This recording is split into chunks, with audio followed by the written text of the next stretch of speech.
Hello friends, मेरा नाम अंकुर और हम आज डिस्कस करने वाले हैं पीडी 365 में पर्यावरण टॉपिक। जो पर्यावरण सब्जेक्ट रहेगा उसकी जो इम्पोर्टेंट टॉपिक्स हमारे लिए एग्जाम में पॉइंट ऑफ व्यू से इम्पोर्टेंट रहेंगे उनके बारे में। और आपको बता दूं कि इससे पहले हमने पॉलिटी एंड गवर्नेंस और इकोनॉमी की जो पीडी 365 विजन IAS की है उनको हमने टॉपिक बाय टॉपिक क्या कर लिया है, कवर कर दिया है, कंप्लीट कर चुके हैं। वो आपको अच्छी लगेंगी। उम्मीद करते हैं अगर आप इस वीडियो में पहली बार आए हैं तो उन वीडियो को भी देख सकते हैं, जिससे आपको कि हमको क्या पढ़ना है उसका आइडिया लग जाए, क्या छोड़ना है उसका आइडिया लग जाए। तो आइए चलते हैं पर्यावरण की टॉपिक में। हम देखते हैं कि पहला टॉपिक हमारा कौन सा है। ये कब से कब तक कवरेज रहेगी, तो ये दिसंबर 2023 से और सॉरी अप्रैल 2023 से और दिसंबर 2023 तक की कवरेज रहेगी, क्योंकि अभी जो एनवायरनमेंट का पार्ट 1 आया है। इसके साथ साथ जो एनवायरनमेंट का पार्ट 2 जब आएगा तो उसको भी हम क्या कर लेंगे, एक एक पॉइंट रहेंगे हमारे लिए इम्पोर्टेंट, उन पॉइंटों को कवर कर लेंगे। तो मैं दिखा देता हूँ आपका इसका टॉपिक क्या है, इसका इंडेक्स क्या है। जो हमारा पहला टॉपिक है वो क्लाइमेट चेंज से रिलेटेड है। क्लाइमेट चेंज के बारे में हम सारे COP24 COP28 भी देखेंगे, और जो इसमें बाल अधिकारों को पर्यावरण से संबंधित जो पहले चलाई गई उसको भी देखेंगे। इसके साथ साथ हम जो लाइफ मिशन है प्रो प्लेनेट और प्यूपिल जो कॉन्सेप्ट पर आधारित है उसको भी देखने की कोशिश करेंगे। और दूसरा टॉपिक हमारा क्या रहेगा, दूसरा टॉपिक हमारा पॉल्यूशन रहेगा। पॉल्यूशन में हम वाटर पॉल्यूशन देखेंगे, एयर पॉल्यूशन देखेंगे, और जो NCAP national grade action programme जो चला गया उसके बारे में बात कर लेंगे। उसके अंतर्गत कौन कौन से 8 मानदंड है जिसके अंतर्गत NCAP चलाया जाता है उसकी बात कर लेंगे। और UNCCD की बात कर लेंगे, UNCVD की बात कर लेंगे, और जो इसके संबंधित में जो महत्वपूर्ण इनपुट्स रहेंगे उनको भी हम इसमें शामिल करते रहेंगे। और तीसरा टॉपिक हमारा बायोडाइवर्सिटी है। तो उम्मीद करते हैं कि आज हम पहला टॉपिक को खत्म करते हैं जो कि क्लाइमेट चेंज से रिलेटेड है। तो क्लाइमेट चेंज वाले टॉपिक को आज हम कवर करने की कोशिश करेंगे। तो बने रहिएगा, ये क्लास लगभग 1 घंटे के करीब की बनाएंगे हम। 1 घंटे के करीब लेक्चर होगा, तो इसमें जितना भी हम देख सकते हैं वो देख देंगे। और ये क्लास जो है ये क्लास कंटिन्यू आपको दिखती रहेगी, आगे भी कंटिन्यू आपको मिलती रहेगी। तो अगर आपको क्लास अच्छी लग रही है तो अपने दोस्तों के साथ शेयर कीजिएगा और सब्सक्राइब करवाइएगा और लाइक कमेंट शेयर करवाइएगा, ठीक है। तो चलते हैं नेक्स्ट टॉपिक की तरफ। नेक्स्ट टॉपिक हमारा कौन सा है, नेक्स्ट टॉपिक है क्लाइमेट चेंज से रिलेटेड। क्लाइमेट चेंज यूनिटी पे कौन सा टॉपिक है हमारा, उसके बारे में हम बात कर लेते हैं। यह है ओजोन, जो मतलब ग्लोबल सिनेरियो की बात करते हैं। ग्लोबल सिनेरियो में हम देखते हैं कि जो ओजोन होल है वो टॉपिक न्यूज में रहा है। अब ये ओजोन होल टॉपिक न्यूज में क्यों रहा है तो इसके बारे में चर्चा करते हैं। मतलब एक अध्ययन 2020 और 22 के दौरान किए गए एक अध्ययन के अनुसार जो बताया गया कि जो अंटार्कटिका है उसके ऊपर जो ओजोन छिद्र है वो बड़ा हो गया है और क्या हो गया है, पतला हो गया है। जो ओजोन परत जो क्षरण है वो कैसे होता है, ये क्या होता है कि ये परावैंगनिक किरणें जिससे क्लोरोफ्लोरोकार्बन होता है CFC होता है उसके अणुओं से क्लोरीन को, उसके अणु से क्या कर देता है, क्लोरीन परमाणु को अलग कर देता है। और दूसरा क्या होता है, जो क्लोरीन परमाणु होता है वो ओजोन अणु को विखंडित कर देता है, जिससे ओजोन परत में एक होल बन जाता है, एक छिद्र बन जाता है। तीसरा इस दौरान क्या होता है, जो क्लोरीन होती है वो क्लोरीन मोनोऑक्साइड और ऑक्सीजन O2 अणु का निर्माण कर देता है। क्लोरीन मोनोऑक्साइड बनाता है और क्या बनाता है, O2 मतलब ऑक्सीजन का निर्माण करता है। ये तो हो गई इसकी क्षरण की बात। अब देखते हैं ओजोन परत के बारे में और ओजोन छिद्र के बारे में बात कर लेते हैं। तो जो ओजोन परत होता है वो पृथ्वी के समताप मंडल में गैस की एक पतली सी पृथ्वी के समताप मंडल में गैस की एक पतली सी शीट होती है या कवच के रूप में होता है। यह सूर्य की क्या करती है, जो परावैंगनिक किरणें आती हैं सूर्य से उनको ये अवशोषित कर लेती है और पृथ्वी से उनकी रक्षा करती है ताकि वो पृथ्वी पर आए नहीं, और जो हमारे यहाँ बीमारियां पनपती हैं वो उन बीमारियों को पनपने रोकते हैं। कहीं ना कहीं कह सकते हैं जो समताप मंडल की ओजोन होती है वो कहीं ना कहीं क्या होती है, बेनिफिशियल होती है। और पृथ्वी का लगभग 90% ओजोन कहाँ पाई जाती है, वो समताप मंडल में ही पाई जाती है। अब बात करते हैं, जो हम बात करते हैं ओजोन होल की, ओजोन छिद्र की बात करते हैं। तो ओजोन छिद्र का आशय क्या है कि जो अंटार्कटिका के ऊपर समताप मंडल में समताप मंडल में क्या है कि ओजोन परत की मोटाई के कम होने से, कि समताप मंडल में जो उसकी मोटाई है वो कम हो गई, उसकी मोटाई के कम हो जाने से जो पराबैंगनी किरणें जो सूर्य से आ रही हैं वो डायरेक्टली कहाँ पहुंचेंगी, पृथ्वी पर पहुंचने लगेंगी। दरअसल अगर हम बात करें ओजोन क्षेत्र का प्रयोग, ओजोन क्षेत्र शब्द का प्रयोग उस क्षेत्र के लिए किया जाता है जहां अंटार्कटिका के ओजोन ऊपर जो ओजोन की सांद्रता है वो 220 डॉल्सन यूनिट से कम हो जाती है। कितनी? 220 डॉल्सन यूनिट से कम हो जाती है। अगर आपको पता होगा कि पृथ्वी पर ओजोन परत की जो औसतन मोटाई है वो कितनी है, वो औसतन मोटाई 300 डॉल्सन यूनिट है, 300 डीबी इसकी क्या है, जो स्टैंडर्ड वैल्यू है वो है। अब जो ओजोन क्षयकारी पदार्थ का जो ओजोन डिप्लेटिंग सब्सटेंस कौन से हैं, तो ये मानव गतिविधियों से उत्पन्न गैसें जो समताप मंडल में पहुंचती हैं और बार बार क्या करती हैं, ओजोन के अणु होती है O3 जो होता है उसके अणुओं का क्या करती है, विखंडन ये बार बार करती रहती हैं। इसमें मुख्य क्षयकारी पदार्थ होते हैं मतलब क्लोरीन, ब्रोमीन और क्लोरोफ्लोरो कार्बन CFC और कार्बन टेट्रा क्लोराइड CCl4 और कौन सी होती है, और हेलोन्स वगैरह इसमें जो गैसें होती हैं वो एक मुख्य क्षयकारी घटक के रूप में काम करती हैं। अगर इसकी स्थिति की बात करें तो यूनेप के अनुसार, मतलब यूनेप के अनुसार यूनाइटेड नेशन एनवायरनमेंट प्रोग्राम के अनुसार 4 दशकों के भीतर ओजोन परत की रिकवरी हो सकती है, मतलब 4 दशकों के लगभग 40 साल तो ओजोन की रिकवरी हो सकती है।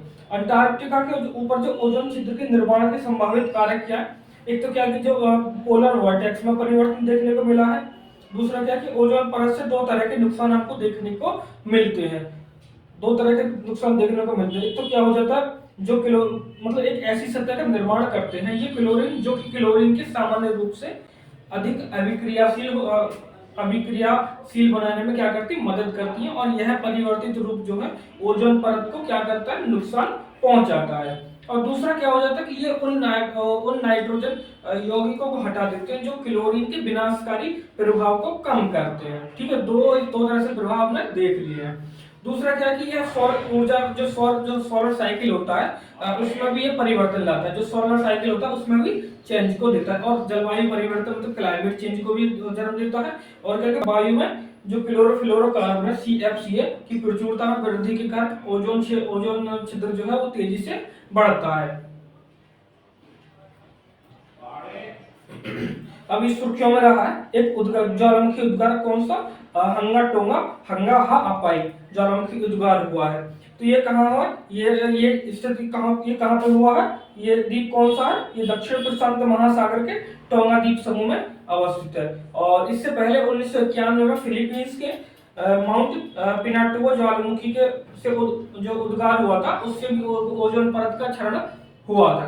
अब देखते हैं कि जो ज्वालामुखी विस्फोट है उनके द्वारा जो ओजोन परत क्षरण होता है उस पर क्या प्रभाव पड़ता है। तो सबसे पहले अगर देखें तो जो ज्वालामुखी उद्गार से जो बड़े पैमाने पर जल वाष्प अगर धुएं का गुब्बार क्या होता है तो वो समताप मंडल में पहुंचता है। जब समताप मंडल में पहुंचता है तो वो कहीं ना कहीं ओजोन का विखंडन चालू करता है। ओजोन की लेयर जो होती है समताप मंडल में 300 डॉल्सन यूनिट उसको क्या करता है, उसको पतला करता है, उसको थिन कर देता है। दूसरा क्या कि जो ज्वालामुखी उद्गार के कारण बड़ी मात्रा में सल्फर डाइऑक्साइड गैस समताप मंडल में पहुंच जाती है। और तीसरा क्या कि ज्वालामुखी उद्गार से ब्रोमीन और हाइड्रोक्लोराइड गैस का भी उत्सर्जन होता है। इसमें भी ओजोन को नुकसान पहुंचाने की क्षमता होती है, मतलब ये गैस क्या करती है, ओजोन के साथ अभिक्रिया करती है और जो उसकी लेयर होती है उसको थिन करते हैं। जो मतलब 300 डॉल्सन यूनिट की मात्रा होती है उसको ये क्या काम करते हैं, कम करते हैं। उसी को हम कहते हैं कि ओजोन लेयर क्या हो रहा है, पतला हो रहा है, ओजोन छिद्र का निर्माण हो रहा है। दूसरा क्या कि ज्वालामुखी उद्गार से उत्सर्जित कण ओजोन क्षयकारी पदार्थों की रासायनिक अभिक्रियाओं के लिए सरफेस प्रदान करते हैं। उनको क्या देते हैं, उनको सरफेस प्रदान करते हैं कि वहां पर नहीं क्या हो जाए, वहां ये डेप्लेटिंग हो जाए, वहां पे एकत्रित होते रहे। अब नेक्स्ट टॉपिक है हमारा इसी से related Montreal protocol. Montreal protocol क्या है कि ये चर्चा में क्यों रहा, चर्चा में यह रहा कि पर्यावरण मंत्रालय और संयुक्त राष्ट्र विकास कार्यक्रम UNDP ने एक रिपोर्ट जारी की और रिपोर्ट में बताया कि जो भारत ने जो मॉन्ट्रियल प्रोटोकॉल का लक्ष्य थे उनको प्राप्त कर लिया है। तो भारत की उपलब्धि के बारे में अगर बात करते हैं तो इस रिपोर्ट में बताया गया कि भारत ने जो 35% जो हाइड्रोक्लोरोफ्लोरोकार्बन थे HCFC कुछ क्या क्या चरणबद्ध तरीके से समाप्त करने के लक्ष्य को प्राप्त कर लिया है। और बताया कि भारत में 2020 की बेसलाइन की तुलना में कुल कमी कितनी की गई, 44% की कमी की गई है। और बताया गया इस रिपोर्ट में जो हाइड्रोक्लोरोफ्लोरोकार्बन थे HCFC 14 मतलब 141B को भी क्या कर दिया गया, समाप्त कर दिया गया। ये भी एक तरह से क्या है जो किस में यूज की जाती है, इसको हम क्या बोलते हैं, इसको हम ब्लोइंग एजेंट बोलते हैं। जो हाइड्रोक्लोरोफ्लोरोकार्बन है ये किस में की जाती है, जो ये रेफ्रिजरेटर में फ्रिज में वगैरह में जो शीतलन के उपकरण होते हैं, फ्रिज वगैरह और कोल्ड स्टोर वगैरह, उसमें ये यूज की जाती है। अब बात कर लेते हैं, क्योंकि चर्चा में रहा है मॉन्ट्रियल प्रोटोकॉल, तो मॉन्ट्रियल प्रोटोकॉल के बारे में बात कर लेते हैं। ये कब किया गया था, 1985 में इस पर हस्ताक्षर किए गए थे कन्वेंशन पर, और एक है ओजोन परत संरक्षण के लिए वियना कन्वेंशन के तहत लागू किया गया था, और यह वैश्विक पर्यावरणीय संधि के रूप में कार्य करता है। तो इसका उद्देश्य क्या था, इसका उद्देश्य जो था वो था जो ओजोन डिप्लीटिंग सब्सटेंस है ODC मतलब ओजोन क्षयकारी पदार्थ है के उत्पादन को समाप्त करना और उनके उपभोग को भी समाप्त कर देना। सीधी सी बात है, जब उत्पादन समाप्त हो जाएगा तो उनका उपभोग भी समाप्त हो जाएगा। इस संधि पर हस्ताक्षर जो किए गए थे वो 16 सितंबर को किए गए थे, तो इसलिए हर साल 16 सितंबर ओजोन डे के रूप में मतलब विश्व ओजोन दिवस के रूप में मनाया जाता है। और हाइड्रोक्लोरोकार्बन्स के उत्पादन और खपत को चरणबद्ध तरीके से कम करने के लिए 2016 में जो मॉन्ट्रियल प्रोटोकॉल में किगाली संशोधन को अपनाया गया, और जो किगाली अमेंडमेंट हुआ था वो 2019 से लागू भी हो गया था। तो किगाली समझौता है, तो किगाली समझौता क्या करता है, जो 2047 तक HFC की मतलब हाइड्रोफ्लोरोकार्बन्स की खपत को 80% की कमी संबंधित लक्ष्यों को प्राप्त करने के लिए 4 चरणीय मार्गों को के साथ राष्ट्रों को 3 ग्रुपों में बांट देता है। अब भारत और मॉन्ट्रियल प्रोटोकॉल के बारे में बात करते हैं। भारत क्रमशः 1991 और 1992 में 1991 में कौन सा वियना अधिनियम में और 1992 में कौन सा मॉन्ट्रियल प्रोटोकॉल का पक्षकार बना था। और भारत में इसकी कार्यान्वयन एजेंसी की बात करते हैं तो पर्यावरण वन और जल परिवर्तन मंत्रालय इसकी कार्यान्वयन एजेंसी के रूप में कार्य करती है। और वर्ष 2021 में मॉन्ट्रियल प्रोटोकॉल में किगाली संशोधन की पुष्टि की गई थी और उसको मंजूरी भी वहीं की वहीं दे दी गई थी। इसके तहत क्या है, जब 2032 से 4 चरणों में जो हाइड्रोक्लोरोकार्बन है वो चरणबद्ध रूप से हटाना है, और इन 4 चरणों का प्रयोग इस तरह से होगा कि 2032 में 10% की कमी के साथ, और 2037 में 20% की कमी के साथ, और 2042 में 30% की कमी के साथ, और 2047 में कुल कितनी 85% कमी लाई जाएगी। तो ये टॉपिक हो जाता है हमारा समाप्त, जो कि इंपोर्टेंट टॉपिक था मॉन्ट्रियल प्रोटोकॉल से संबंधित। अब एक और नेक्स्ट टॉपिक आता है हमारा state of cryosphere 2023। State of cryosphere 2023 news में क्यों रहा, इसलिए रहा कि जो इंटरनेशनल क्रायोस्फीयर क्लाइमेट इनिशिएटिव ने state of the cryosphere 2023 2 degree is too high शीर्षक से एक रिपोर्ट जारी की है। अब ICCI के बारे में बात करते हैं, तो ICCI क्या है, जो एक विशेषज्ञ और शोधकर्ताओं का क्या है, एक नेटवर्क के रूप में कार्य करता है, जो पृथ्वी की क्रायोस्फीयर को संरक्षित करने के लिए सरकार और संगठनों के साथ मिलकर काम करता है। ठीक है, अब बात आती है कि पृथ्वी का क्रायोस्फीयर है क्या।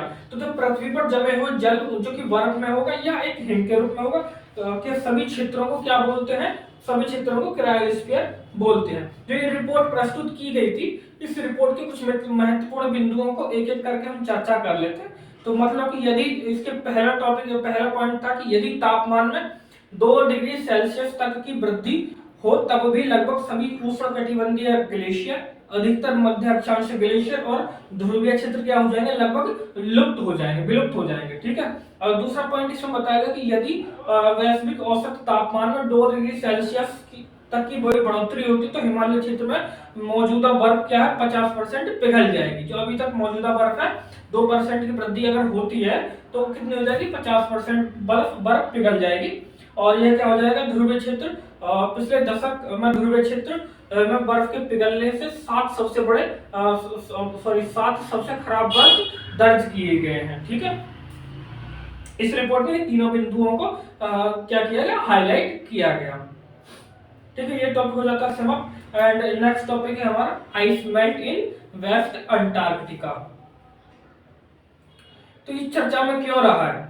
चर्चा में ये इसलिए रहा है कि जो विभिन्न अध्ययनों और कंप्यूटर सिमुलेटर के माध्यम से पता चला है कि जो पश्चिम अंटार्कटिका है, जो वेस्ट अंटार्कटिका है, वहां हिम के पिघलने में लगातार जारी है, तेजी जो है वहां पे लगातार जारी बनी हुई है, जो भी एक गंभीर विषय है। इससे संबंधित अन्य तथ्यों की अगर बात करते हैं तो यदि पश्चिमी अंटार्कटिका की आइस शीट पूरी तरह से नष्ट हो जाती है या नष्ट हो जाए तो समुद्र का जल स्तर कितना बढ़ जाएगा, लगभग 5 मीटर तक बढ़ सकता है। इस रिपोर्ट में ये बताया गया है। ठीक है, जो एंडमान सागर कहाँ है, वेस्ट अंटार्कटिका के तट पर स्थित है, वेस्ट अंटार्कटिका के तट पर स्थित है। और यह है अंटार्कटिका दक्षिण ध्रुव, और यह ईस्ट अंटार्कटिका आइस शीट्स, ये रॉस सागर, और यह है वेस्ट अंटार्कटिका आइस शीट जो कि थ्वाइट्स ग्लेशियर। ये यूपीएससी में 2023 में क्वेश्चन पूछा भी जा चुका है। ठीक है, थ्वाइट्स ग्लेशियर को लेकर कि ये कहाँ स्थित है पूछा जा चुका है। जो आइस पिघल रही है तो उसके निम्नलिखित अनुसरण करता है। कौन सा कि भाई एक तो जो क्या होगी, जो ग्राउंडिंग लाइन क्या हो जाएगी, पीछे हट जाएगी। एक तो ग्राउंडिंग लाइन पीछे हटने का मतलब है कि वह बिंदु जहां पर ग्लेशियर और आइस शेल्फ का संपर्क आधार तल से समाप्त हो जाता है और उसका समुद्र में तैरना आरंभ हो जाता है, उसको क्या बोलते हैं, उसको ग्राउंडिंग लाइन बोलते हैं। ठीक है, और आइस शेल्फ में से के तेजी से आगे बढ़ने के कारण आइस शेल्फ का जो आइस शेल्फ है उसका क्षैतिज प्रसार क्या हो जाएगा, अधिक हो जाएगा। इससे आइस शेल्फ में क्या हो जाएगा, सतही ढलान तीव्र हो जाएगा। ठीक है, जिसके चलते आइस शेल्फ और आगे की ओर बढ़ेगी, मतलब और स्पीड से वो आगे की ओर खिसकेगी। अब बात करते हैं, जब इतना कुछ हो गया अंटार्कटिका में हो रहा है तो अंटार्कटिका के लिए जो वैश्विक प्रयास क्या किए गए हैं अभी तक, उनको एक एक करके देख लेते हैं। तो सबसे पहले बताया गया कि 1959 में अंटार्कटिका संधि पर, अंटार्कटिका ट्रीटी पर साइन किए गए, और जिसका उद्देश्य क्या था, अंटार्कटिका को विसैन्यीकरण करना और अंतरराष्ट्रीय वैज्ञानिक सहयोग को बढ़ावा देना। ये भी आपका 2023 में क्वेश्चन पूछा जा चुका है। इसमें भारत इस संधि का पक्षकार है या नहीं है, तो ये भी है, क्योंकि भारत इस संधि का पक्षकार है। नेक्स्ट क्या है, नेक्स्ट प्रयास कौन सा किया गया, नेक्स्ट प्रयास किया गया अंटार्कटिक सील्स के संरक्षण के लिए अभिशम 1972 अपनाया गया। और नेक्स्ट कौन सा अपनाया गया, जो अंटार्कटिका समुद्री जीव संसाधनों के संरक्षण पर अभिशम 1982 में अपनाया गया, और भारत ने भी इसका समर्थन किया, मतलब रेक्टिफिकेशन दिया। और नेक्स्ट कौन सा उपाय किया गया, नेक्स्ट उपाय किया गया मैंड्रिड प्रोटोकॉल, 1991 में इसको लागू किया। भारत इसका एक हस्ताक्षर राष्ट्र है। अब देखते हैं कि जो अंटार्कटिका को लेकर भारत ने क्या क्या प्रयास किए हैं। तो भारत ने अंटार्कटिका कार्यक्रम शुरू किया, कब किया, 1981 में अंटार्कटिका कार्यक्रम शुरू किया, और इसके अंतर्गत अंटार्कटिका में अनुसंधान के लिए दक्षिणी गंगोत्री 1983 में और मैत्री 1988 में, और भारतीय 2012 में नाम के 3 बेस स्टेशन स्थापित किए। इनमें से जो मैत्री है और भारतीय दोनों पूरी तरह से कार्यरत है, और जबकि जो गंगोत्री है उसको थोड़ा भी समाप्त कर दिया गया क्योंकि वो पुराना हो चला था, क्योंकि वो 1983 से चल रहा है भाई, और जो कि मैत्री 1988 से चल रहा है और भारतीय 2012 से। ठीक है, और क्या हुआ भाई, और इसमें क्या होगा, भारतीय अंटार्कटिका कानून 2022 को लाया गया, और इस कानून का उद्देश्य क्या था कि भारत द्वारा अंटार्कटिका के पर्यावरण और इस पर आश्रित व संबंध पारिस्थितिकी तंत्र की रक्षा के लिए राष्ट्रीय उपाय करना, इनको चालू किया गया। इस कानून के तहत कुछ प्रावधान किए गए। प्रावधान कौन कौन से किया गया, उसमें पहले नंबर प्रावधान किया गया कि केंद्र सरकार अंटार्कटिका गवर्नेंस और पर्यावरण संरक्षण पर एक समिति की क्या करेगी, एक स्थापना करेगी। और नेक्स्ट बताएगा जो अंटार्कटिका में विविध गतिविधियों के लिए समिति द्वारा परमिट दिया जाएगा। इस समिति के द्वारा क्या दिया जाएगा, परमिट दिया जाएगा। और जो अंटार्कटिका में जो गतिविधियां हो रही हैं इनसे निपटने के लिए एक अंटार्कटिका निधि बनाई जाएगी, मतलब एक अंटार्कटिका फंड की स्थापना की जाएगी। और दूसरा इसमें नेक्स्ट बताया कि इसके प्रावधानों के उल्लंघन के लिए जो भी इस अधिनियम का उल्लंघन करता है उसके लिए कठोर दंड दिया जाएगा और दंडनीय अपराधों की सुनवाई पदनामित न्यायालय के द्वारा की जाएगी। मतलब पदनामित न्यायालय का मतलब ये है कि जो उस क्षेत्र से रिलेटेड न्यायालय होगा तो उसके द्वारा उसको दंडित भी किया जा सकता है। उसमें आर्थिक दंड भी दिए जा सकते हैं और आपराधिक सजा के लिए क्या दिए जा सकते हैं, जो आपराधिक गतिविधियों के लिए दंड भी दिया जाए, कारावास भी दिया जा सकता है। नेक्स्ट टॉपिक है हमारा आर्कटिक एम्प्लीफिकेशन। मतलब आर्कटिक एम्प्लीफिकेशन क्या है, ये चर्चा में क्यों रहा है, तो इसको देखते हैं कि चरणबद्ध तरीके से जैसे हम हर टॉपिक को देखते आए हैं। तो हम देखते हैं कि जो विश्व मौसम संगठन है WMO, विश्व मौसम विज्ञान संगठन WMO जो है, उसने एक अध्ययन में इस बात को उजागर किया है कि जो आर्कटिक क्षेत्र है वो वैश्विक औसत की तुलना में कम से कम 2 गुना गर्म हो गया है। जो ग्लोबल एवरेज की तुलना में कितना हो गया, कम से कम 2 गुना गर्म हो जाए। आर्कटिक एम्प्लीफिकेशन की अगर बात करते हैं तो ये क्या है, मतलब कि ध्रुवों और उष्णकटिबंधीयों के बीच के तापमान वृद्धि में अंतर को आर्कटिक एम्प्लीफिकेशन के रूप से जाना जाता है, या पोलर एम्प्लीफिकेशन के नाम से इसको जाना जाता है कि ध्रुवों के बीच में जो उष्णकटिबंधों के बीच में तापमान वृद्धि में कितना अंतर है। तो वो अंतर लगातार क्या, वो अंतर लगातार बढ़ता जा रहा है। वो कितना हो गया, लगभग 2 गुना तक बढ़ गया है। तो इस पॉइंट में, इस टॉपिक में हमारे लिए और क्या इंपोर्टेंट पॉइंट हो सकते हैं वो देखते हैं। एक इसमें एक नया टर्म आया क्योंकि यूपीएससी का एक नेचर रहा है कि वो टर्मिनोलॉजी से क्वेश्चन बहुत पूछता है। तो ब्लू ओशन इवेंट क्या है, तो ब्लू ओशन इवेंट का मतलब क्या है, यह उस स्थिति को व्यक्त करता है जिसमें आर्कटिक महासागर का बर्फ युक्त क्षेत्र जो है 1 मिलियन वर्ग किलोमीटर से कम हो जाता है। और यह जो आर्कटिक की जो सरफेस होती है उसका कलर क्या हो जाता है, उसका कलर क्या हो जाता है, नीला दिखाई देने लगता है, क्योंकि जो बर्फ पिघल गई है। तो उसके कारण क्या है कि जो आर्कटिक का जो सरफेस है वो कहीं ना कहीं हमको ब्लू दिखाई देने लगता है। तो इसको क्या बोला गया, ब्लू ओशन इवेंट, BOE कहा गया। तो ये टॉपिक हो जाता है हमारा समाप्त। एंड नेक्स्ट टॉपिक क्या है हमारा, जो अंतरराष्ट्रीय सम्मेलन रहे हैं, जो इंटरनेशनल कॉन्फ्रेंस रहे हैं, जो कन्वेंशंस रहे हैं एंड जो इनिशिएटिव्स रहे हैं क्लाइमेट चेंज को लेके जो इंपॉर्टेंट रहे हैं, उनको एक एक करके हम डिस्कस कर लेते हैं। तो सबसे पहले क्या है कि जो UNFCCC, जो UNFCCC जो उसकी क्या हुई है, 28वीं बैठक हो गई है, कहाँ पे, दुबई में UAE संयुक्त अरब अमीरात में COP28 की बैठक। ये आपको वन लाइनर के रूप में भी पूछा जा सकता है कि जो UNFCCC है उसकी जो COP28 है वो COP28 कहाँ हुई है, तो ऑप्शन हो जाता है हमारा दुबई, मतलब संयुक्त अरब अमीरात, UAE के दुबई शहर में आयोजित किया गया है। कॉप के बारे में अगर बात करें तो COP ये क्या है, कॉन्फ्रेंस ऑफ पार्टीज होती है, मतलब ये हर वर्ष आयोजित किया जाने वाला एक सम्मेलन होता है।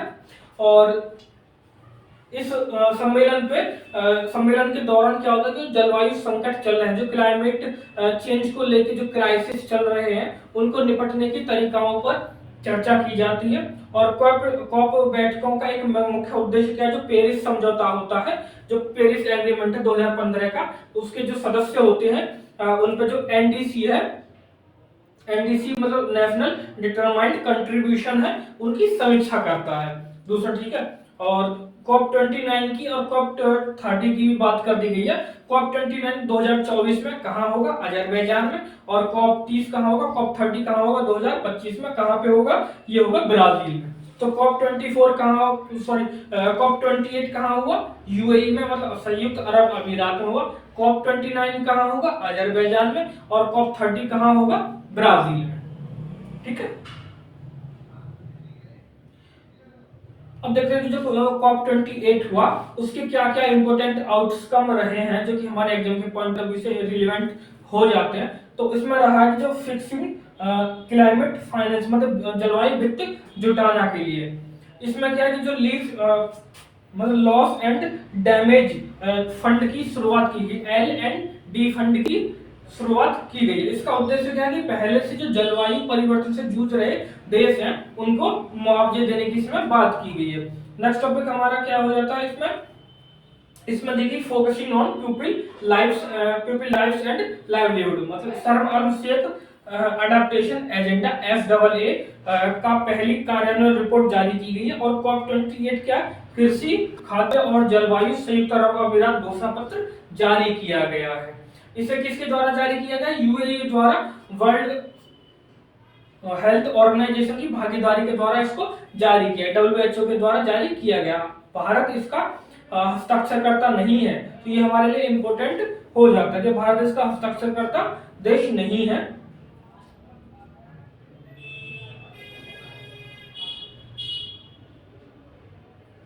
अब देखते हैं कि जो COP28 है तो उसमें कुछ प्रमुख रिपोर्ट्स, जो मेजर रिपोर्ट्स दी गई हैं, उन रिपोर्ट्स के बारे में बात कर लेते हैं। रिपोर्ट्स, पहली रिपोर्ट्स हमारी कौन सी हो जाती है?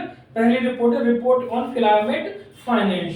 तो यह रिपोर्ट किसके द्वारा जारी की गई? यह रिपोर्ट जारी की गई independent high level expert group on climate finance के द्वारा, मतलब IHLEG द्वारा जारी की गई। तो हमारे एग्जाम के पॉइंट ऑफ व्यू से यही इंपोर्टेंट हो सकता है कि यह रिपोर्ट है और यह किसके द्वारा जारी की जाती है, ठीक है। और दूसरी रिपोर्ट कौन सी है? NI ऑन मीथेन रिपोर्ट, मतलब NI ऑन मीथेन रिपोर्ट क्या कि मीथेन पे जो मीथेन की उस पे आई लगाए मतलब उसको देखते रहना। तो प्रकाशित किसके द्वारा की गई? ये प्रकाशित की गई है इंटरनेशनल मीथेन एमिशन ऑब्जर्वेटरी के द्वारा, IMEO के द्वारा इसको जारी किया गया। और यह यूनेप के तहत काम करती है। IMEO किसके तहत काम करती है? यूनेप के तहत काम करती है। और इसकी स्थापना 2021 में G20 लीडर्स समिट में की गई थी। अब जब स्टार्टिंग में हमने देखा था कि COP24 की गई, तो UNFCCC के बारे में भी हमको जानना जरूरी हो जाता है। तो UNFCCC के बारे में अगर हम देखें तो यह क्या है? यह एक अंतरराष्ट्रीय पर्यावरण संधि है। क्या है? एक अंतरराष्ट्रीय इंटरनेशनल एनवायरमेंट ट्रीटी है, जिसका उद्देश्य क्या? जो ग्लोबल वार्मिंग को रोकने और ग्रीन हाउस गैसों के उत्सर्जन को कमी करना इसका मुख्य उद्देश्य रहा है। और यह कब इसकी उत्पत्ति 1992 में हुई थी और पृथ्वी शिखर सम्मेलन के नाम से जाना जाता है, UN के अंतर्गत हुई थी, ठीक है। तो इसका सचिवालय है, इसका सचिवालय कहाँ है? इसका सचिवालय बॉन में है, जो कि जर्मनी में। और भारत सहित इसके 197 देशों ने क्या किया? इसके पक्षकार मतलब सिग्नेचर किए हुए हैं।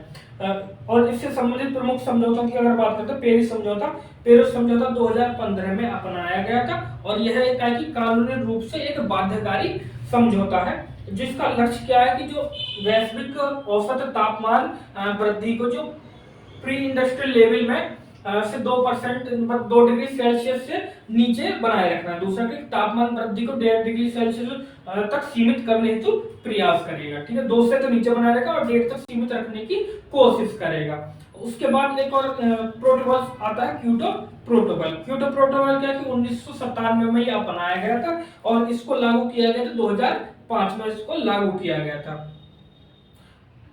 इसका उद्देश्य क्या था? ये अपने अपने सहमत लक्ष्यों के अनुसार जो ग्रीन हाउस गैसेस हैं उनके उत्सर्जन को सीमित करने और उनको कम करने के लिए प्रतिबद्धता जताई गई थी इसके अंतर्गत।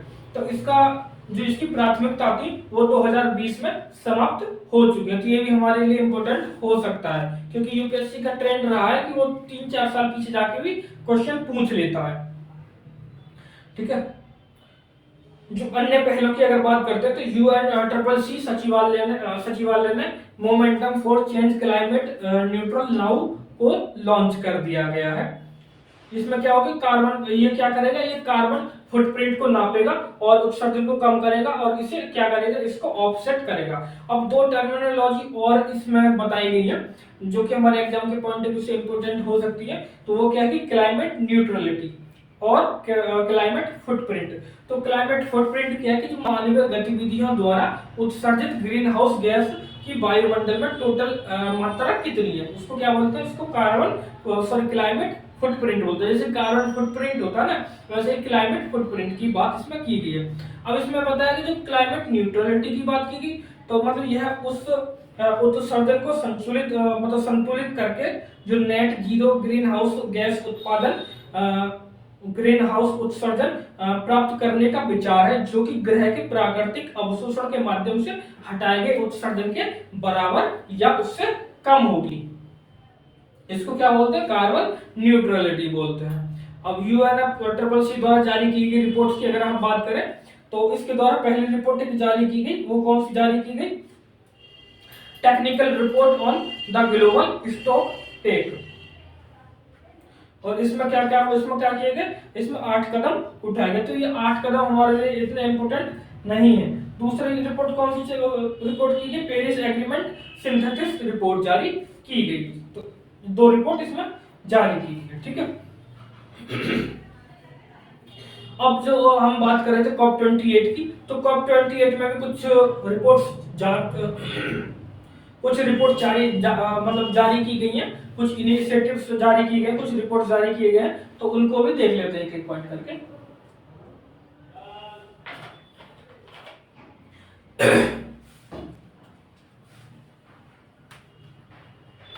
तो सबसे पहले एक रिपोर्ट जारी की गई global green credit initiative GGCI, किसके द्वारा की गई? भारत के द्वारा की गई, और इसे प्राकृतिक के पर्यावरण रूपांतरण के लिए वैश्विक मंच के रूप में जाना जाएगा, ठीक है। दूसरी रिपोर्ट किसके लिए की गई? Global renewable and energy efficiency pledge के रूप में जाएगी। भारत इसका हस्ताक्षरकर्ता देश नहीं है।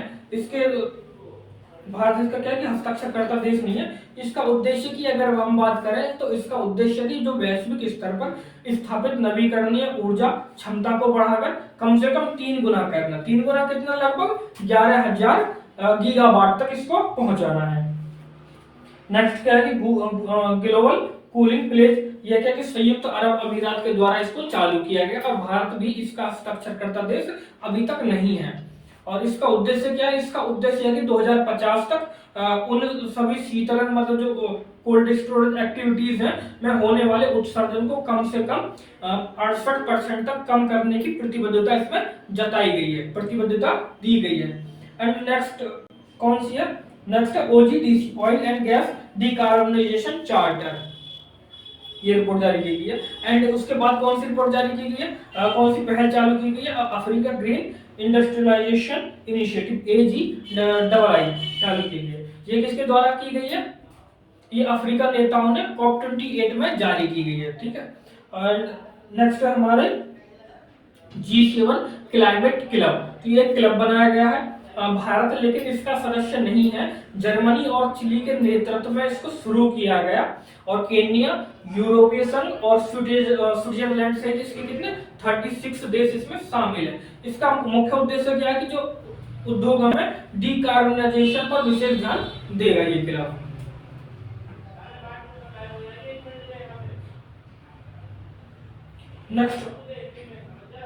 नेक्स्ट एक प्लेटफॉर्म चालू किया गया, allied climate partners platform ACP। जो प्रारंभिक फंड देने वालों में कौन से हैं? Arnold Ventures, Ballmer Group, Bezos Earth Fund, Anita and Jose mechanism Children's Investment Fund Foundation CIFF इसमें शामिल किए गए हैं। जो ACP है मतलब अलाइड क्लाइमेट पार्टनर्स है, ये एक परोपकारी संगठन है जिसका उद्देश्य क्या है? जो उभरती अर्थव्यवस्थाओं में जलवायु से संबंधित परियोजनाओं और व्यवसायों की संख्या में बढ़ोतरी करना इसका उद्देश्य रहेगा। एक और टॉपिक रहा है नया, वो रहा है अल्टेरा फंड। अल्टेरा फंड क्या है? इसकी शुरुआत की गई है UAE संयुक्त अरब अमीरात के द्वारा इसकी शुरुआत की गई है। और यह क्या काम करेगा? यह $30 बिलियन का क्या होगा? एक क्लाइमेट फंड होगा, जो क्या करेगा?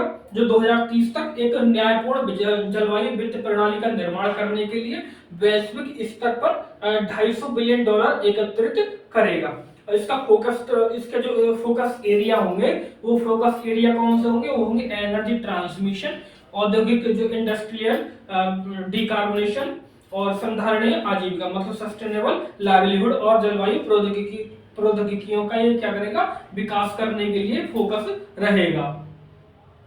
अब जो कॉप 28 हमने देख लिया, तो कॉप 28 में हम भारत को भी देख लेते कि भारत ने क्या क्या किया, जो हमारा जो कुछ रिलेवेंस वहां पर रहा होगा जो जब हम वहां गए थे। तो आइए देखते हैं कि भारत का क्या रिलेवेंस रहा है कॉप 28 में, सुर्खियों में क्यों रहा है। तो भारत ने कॉप 28 सम्मेलन में ग्लोबल साउथ की चिंताओं को इसमें उजागर किया, उठाया है, और कौन सी ग्लोबल साउथ की चिंताओं को इसमें उठाया है और कहा है कि जो विकासशील देशों को जल्द से जल्द जलवायु वित्त उपलब्ध कराए जाने की आवश्यकता पर भी इसने जोर दिया है।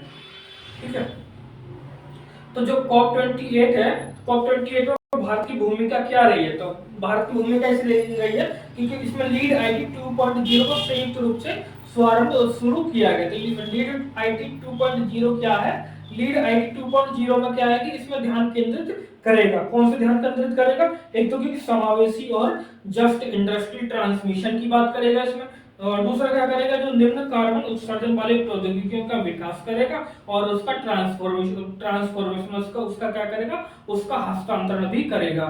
और तीसरा कौन सा रहेगा, जो विकसित देश है में उभरती अर्थव्यवस्था में जो प्रौद्योगिकी हस्तांतरण है, उन प्रौद्योगिकी हस्तांतरण को भी बढ़ावा देगा। जो लीड आईटी के प्रथम चरण की शुरुआत 2019 में हुई थी, तो भारत और स्वीडन ने संयुक्त जलवायु कार्रवाई शिखर सम्मेलन में इसकी शुरुआत की गई थी, लीड 1.0 की। अभी कौन सा चालू किया गया, लीड 2.0 चालू, 2.0 कहें या 2.0 कहें, वो इसमें चालू किया गया है। तो भारत के इसमें क्या मायने और रहे हैं, तो भारत ने ग्रीन क्रेडिट प्रोग्राम भी चालू किया है। कौन सा प्रोग्राम चालू किया है कॉप 28 में, भारत ने संयुक्त अरब अमीरात के साथ ग्रीन क्रेडिट प्रोग्राम भी चालू किया है। ग्रीन क्रेडिट प्रोग्राम का मुख्य उद्देश्य क्या होगा, जो समुदाय है, निजी उद्योग है और जो व्यक्तियों का स्वैच्छिक पर्यावरण कार्यवाही है, जैसे कि वनीकरण और वन संरक्षण को प्रोत्साहन मतलब प्रमोट करने की इसमें बात की गई इस प्रोग्राम के अंतर्गत। दूसरा क्या कि एमएसी भी चलाया गया, मतलब मैंग्रोव अलायंस फॉर क्लाइमेट की मंत्री स्तरीय बैठक की भाग लिया गया। इसका क्या है कि मैंग्रोव पारिस्थितिकी तंत्र के संरक्षण के लिए, उनके रिहेबिलिटेशन के लिए मतलब पुनरुद्धार के लिए और वृक्षारोपण में वृद्धि संबंधी प्रयासों में क्या करेगा, तेजी लाने के लिए ये बातें की गई हैं, ये बातें की गई हैं। दूसरा क्या है कि भारत के नेतृत्व में global river cities alliance GRCA की शुरुआत भी की गई है।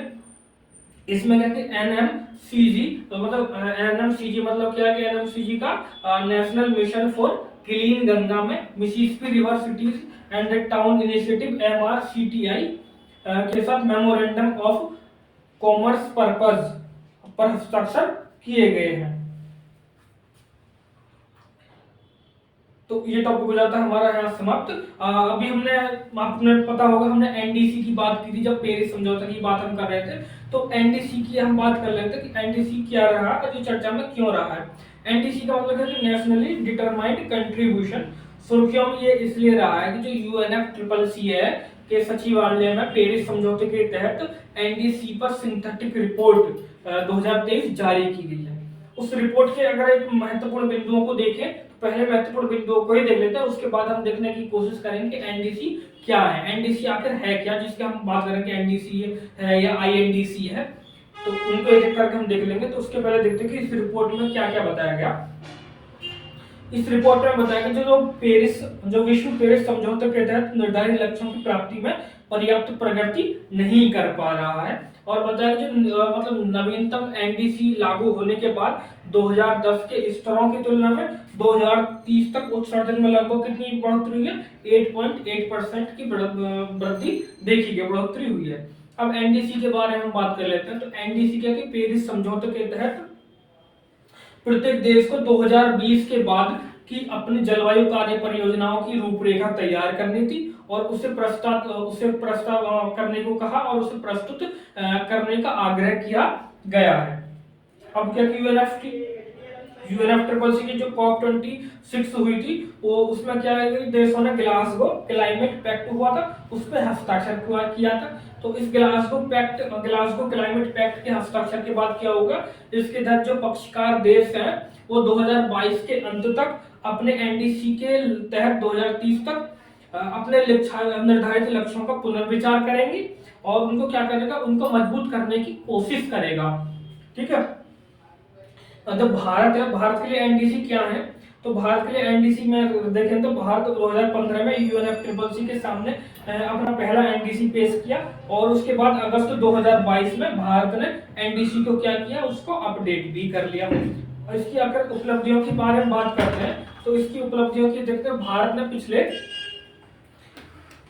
2 दशक में भारत ने पिछले 2 को निर्धारित लक्ष्यों को शामिल कर लिया। किसमें भारत ने 2005 के स्तर की तुलना में अपने जो सकल घरेलू उत्पाद है, जीडीपी की उत्सर्जन तीव्रता में 2019 तक कितना परसेंट, 33% तक की कमी की गई है। अब इससे संबंधित एक अवधारणा, एक कंसेप्ट और रहा है, वो कंसेप्ट क्या है, वो कंसेप्ट है पंचाअमृत का। तो पंचाअमृत क्या, कॉप 26 शिखर सम्मेलन में इसको लाया गया था। कॉप 26 शिखर सम्मेलन में इसको लाया गया और 5 जलवायु कार्यवाही की गई, जिनको पंचाअमृत की संज्ञा दी गई। उन पंचाअमृतों में देखा गया कि 2030 तक क्या बताया जाएगा, जो गैर जीवाश्म ऊर्जा क्षमता है उसको बढ़ाकर कितना कर दिया जाएगा, 500 गीगावाट कर दिया जाएगा। और जो 2030 तक की ऊर्जा क्षमता है उसका 50% जो ऊर्जा होगा वो किसके द्वारा होगा, 50% जो हिस्सा होगा वो अक्षय ऊर्जा के द्वारा होगा। और तीसरा पॉइंट इसमें क्या बताएगा, तीसरा पॉइंट इसमें बताएगा कि 1 बिलियन टन की जो क्या की जाएगी, कार्बन उत्सर्जन में कमी की जाएगी 2030 तक। मतलब टारगेट कौन सा रखा गया इसके लिए, ये 2030 रखा गया। और 2070 तक क्या किया जाएगा, जो नेट जीरो है उसके लक्ष्य को प्राप्त किया जाएगा। अब जो हमारा नेक्स्ट टॉपिक रहा है, तो नेक्स्ट टॉपिक रहा है कि guidance on children's right and environment, मतलब बाल अधिकारों और पर्यावरण पर मार्गदर्शन जारी किए गए। तो चर्चा में क्यों रहा है, जो सीआरसी है, मतलब जो कौन सी, संयुक्त राष्ट्र बाल अधिकार समिति ने बाल अधिकारों और पर्यावरण पर मार्गदर्शन जारी किया है। इसके चर्चा में रहने के कारण एक ये रहा है। इसको क्या बोला गया, इस नवीन मार्गदर्शन को जर्नल कमेंट 26 कहा गया।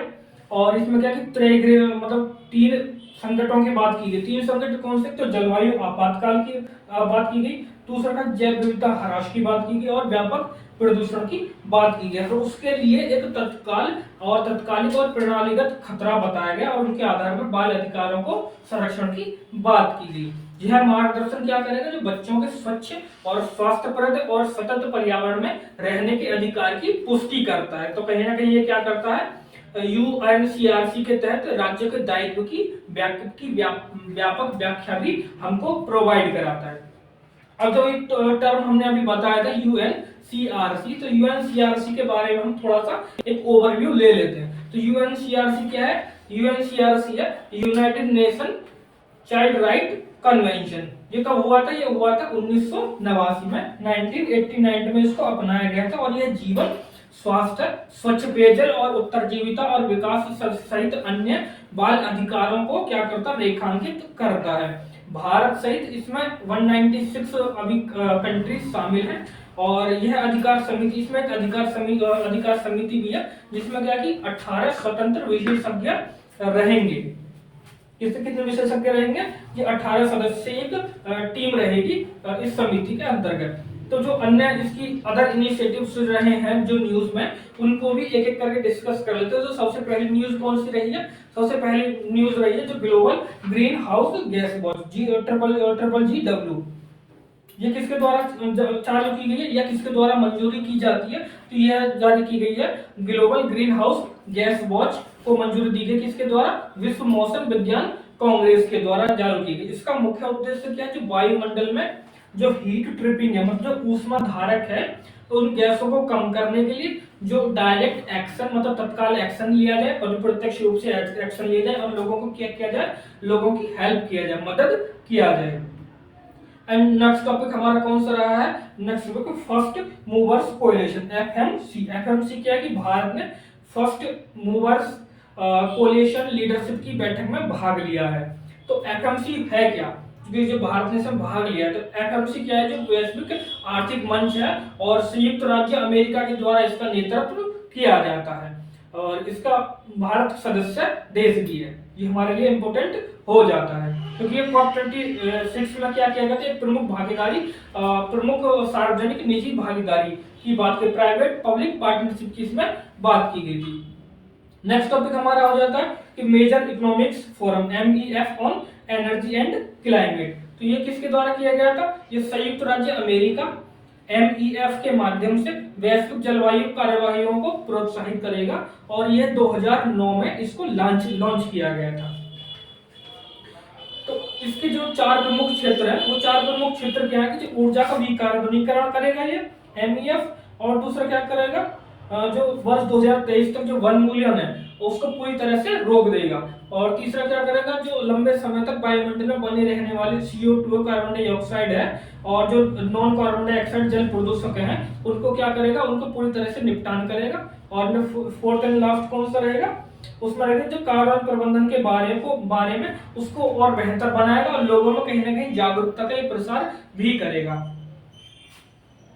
एंड नेक्स्ट टॉपिक कौन सा रहा है, इसमें जो इनिशिएटिव जो न्यूज में रही है वो है इनेक्ट, ENACT। इनेक्ट क्या है कि ये यूनेप के द्वारा और 6 नए देशों को शामिल किया गया इनेक्ट में, ठीक है, और भारत इसका सदस्य देश नहीं है। तो आपसे ऑप्शन में यह भी पूछा जा सकता है कि इनेक्ट दे देगा और वो पूछ लेगा, बता देगा स्टेटमेंट कि भारत इनेक्ट का सदस्य देश है, हाल ही में भारत ने इस पे हस्ताक्षर किए हैं। तो ये स्टेटमेंट क्या हो जाएगा, स्टेटमेंट हमारे लिए सरासर गलत हो जाएगा क्योंकि भारत इसका सदस्य देश अभी तक नहीं बना है, ठीक है।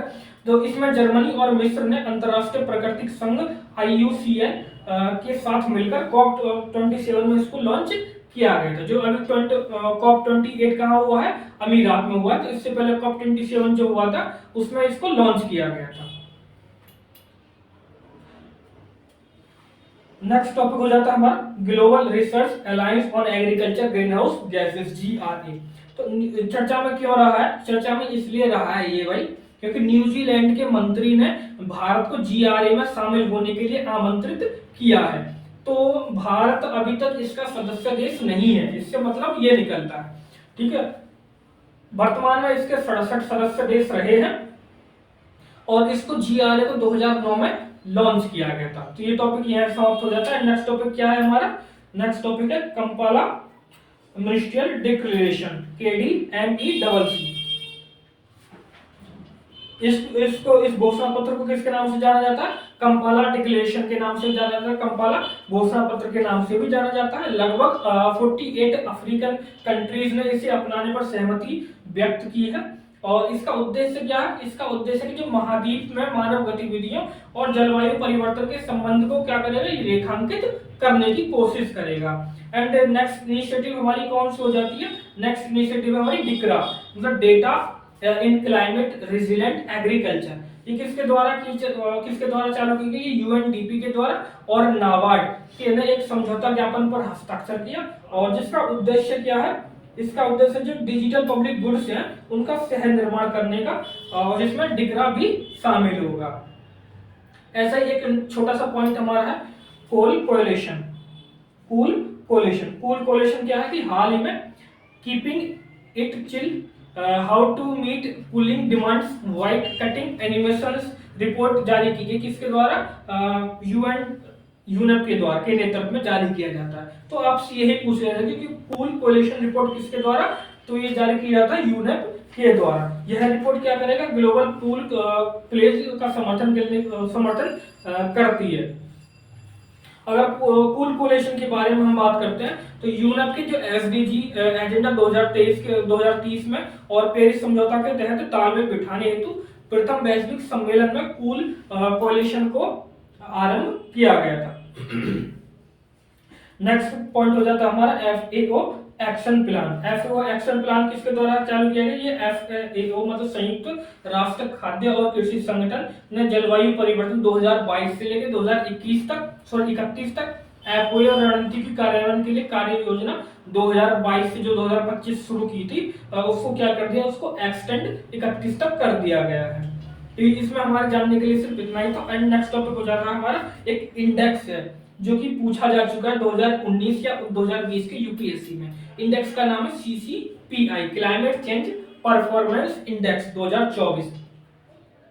तो ये जारी किया जाता है, एक संस्था है जर्मन वॉच के द्वारा इसको चालू किया जाता है।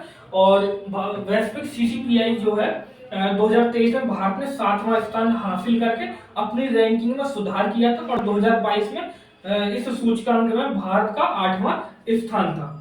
जो ये इंडेक्स जारी किया जाता है, इसके 4 पैरामीटर्स हैं। पहला पैरामीटर्स कौन सा है? ग्रीन हाउस गैस उत्सर्जन। इसके लिए 40% स्कोर क्या किए गए हैं, बनाए गए हैं। और जो रिन्यूएबल एनर्जी है उसके लिए 20%, और ऊर्जा उपयोग है उसके लिए 20%, और जलवायु नीति के लिए भी 20% भार दिया गया है। सबसे इंपॉर्टेंट चीज एक इसमें ये हो जाती है, जो सीसीपीआई है, सीसीपीआई में जो शीर्ष 3 स्थान है, उन 3 स्थानों पर कोई भी देश नहीं बनाया गया, कोई भी देश इसमें नहीं आया है अभी तक।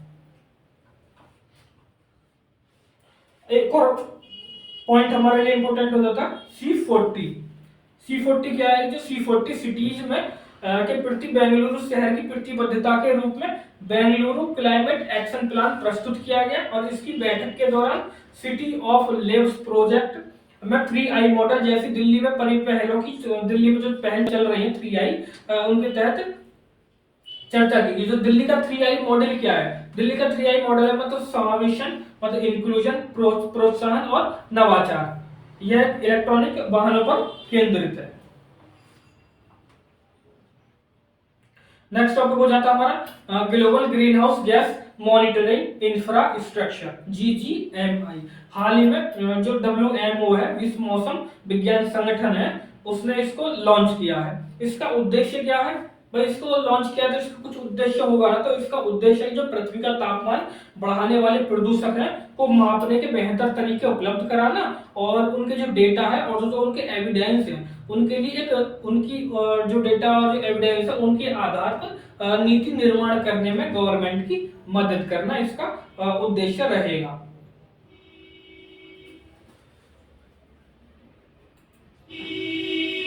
तो फ्रेंड ठीक है, आज डियर आज यहीं तक रहने देता है, क्योंकि 1 घंटे ऑलमोस्ट क्लास हो गई है और लेना है, तो इसको आप यहीं समाप्त कर देते हैं। अगर ये आपको क्लास अच्छी लग रही है तो आप लाइक कीजिए, शेयर कीजिएगा, सब्सक्राइब कीजिएगा। अगर आपने इनसे पहले वाली क्लासेस नहीं देखी है, जो कि हमने PT 365 government and polity and governance के लिए कंप्लीट कराई है, और उसके साथ साथ इकोनॉमी की जो PT 365 है उसको भी कंप्लीट करा दिया गया। उसके साथ साथ हमारा दूसरा बैच भी चल रहा है उड़ान का, तो आप उड़ान में पॉलिटिकल साइंस पॉलिटी चल रही है, तो आप उस पॉलिटी को भी देखिएगा। वो पॉलिटी सबसे बढ़िया बात है, वो आपको बाइलिंगुअल चल रही है, तो आप उसमें अपना योगदान दे सकते हैं, देख सकते हैं। वो आपके लिए कहीं ना कहीं पेपर को आपके कट ऑफ के समीप लाएगा और उसको पार कराने में आपको मदद करेगा। तो ठीक है, चलते हैं। आज लाइक कीजिएगा, शेयर कीजिएगा, सब्सक्राइब कीजिए। जय हिंद।